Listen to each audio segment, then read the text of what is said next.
Hello po mga kapasaway, for today's vlog, nandito po tayo ngayon sa Manila Bay, Dolomite Beach. Bali mag-update lang po tayo dito mga kapasaway.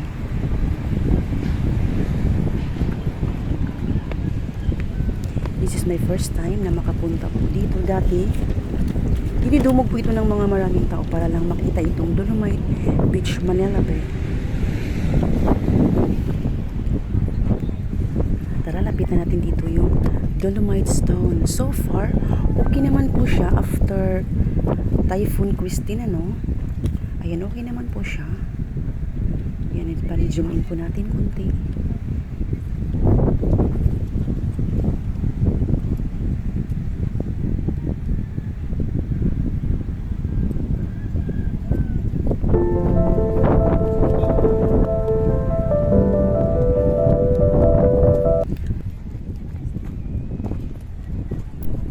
Time po natin is 12 in the afternoon.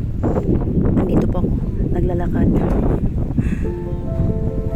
Walking under the sun.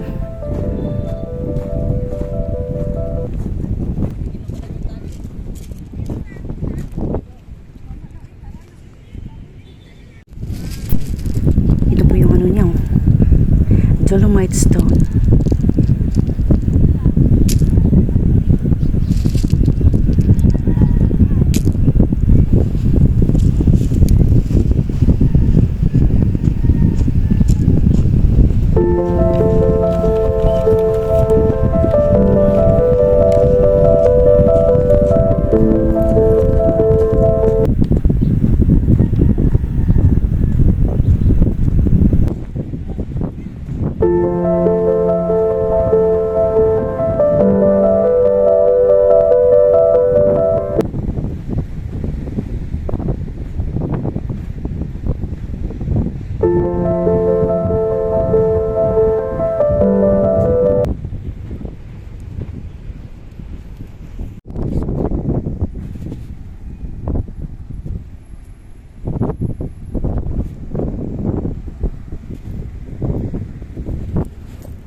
Hinahawakan ko talaga yung buhangin, ano.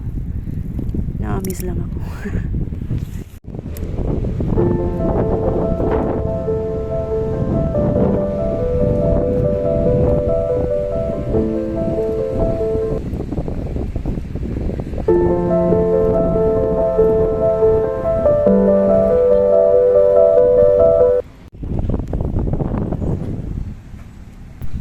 Tara, silipin po natin dito na area.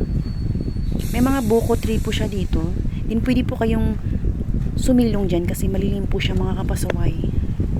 Mahangin.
Nakasako po pala dito mga kapasaway ng mga basura.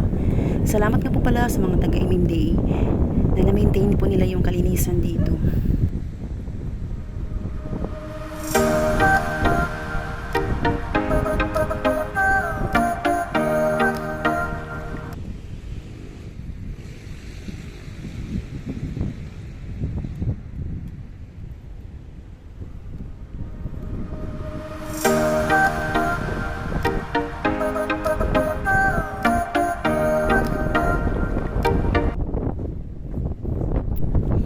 Matatanaw nga po pala natin dito yung Hotel Edsto, mga kapasaway, oh. Sa may Carino Grandstand na yan dyan banda, eh.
Bali magpo 4 years na po ata ito dito mga kapasaway, no?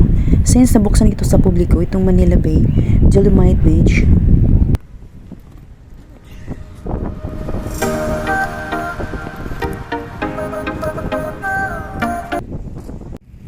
At hanggang dito lang po muna ang ating update mga kapasaway sa Manila Bay, Dolomite Beach. At bago ko po i-end tong video na ito mga kapasaway, syempre mag-iwan po tayo dito ng bakas. Eksena po tayo dito saglit. Thank you for watching. Bye-bye!